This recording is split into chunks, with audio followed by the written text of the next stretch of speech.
No hei kaikki, mä olen Kristiina Prisko-Mosander, SPR Vaasan suomalaisen osaston puheenjohtaja ja Kotimaan avun yhdyshenkilö. Ja ajattelin nyt kertoa, että miten Punainen Risti auttaa silloin, kun Suomessa tapahtuu tulipaloja.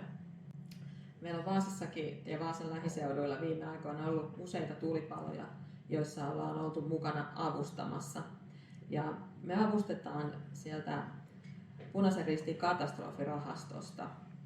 Eli voidaan käyttää sieltä varoja semmoiseen, että mitä ihminen tarvitsee heti ensihätään. Monestihan tulipalot tapahtuu esimerkiksi yöllä ja ihmiset pelastautuu yövaatteisillaan näin talvisaikaan ilman kenkiä ja takkeja ja muuta, niin silloin Punainen Risti voi heti aloittaa avustamisen ja hankkia ihmisille vaatteita ja välttämättömiä tarvikkeita tämmöisiin ensimmäisiin hetkiin, mitä tarvitaan.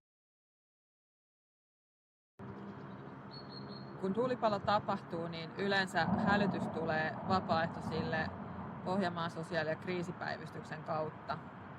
Ja sen jälkeen lähdetään kartoittamaan tilannetta, että minkälainen tapaus, kuinka paljon vapaaehtoisia tarvitaan.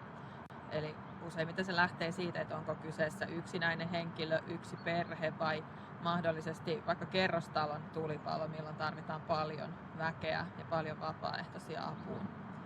Ja sitten kun tiedetään, että minkä verran vapaaehtoisia tarvitaan, niin sitten ruvetaan hälyttämään vapaaehtoisia paikalle.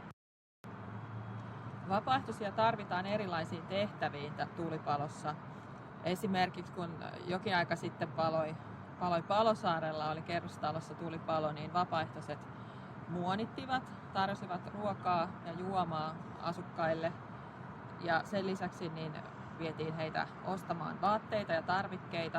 Ja sen lisäksi annettiin henkistä tukea ja avutettiin viranomaisia majoittamisessa ja tällaisissa käytännön järjestelyissä ihan sen mukaan, mitä viranomaiset meiltä pyysivät.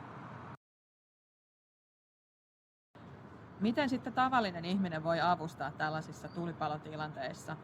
No esimerkiksi lähtemällä itse mukaan vapaaehtoistoimintaan, antamalla lahjoituksia katastrofirahastoon tai sitten vaikka käydä tuolla meidän SPR-kirppiksellä ostoksilla.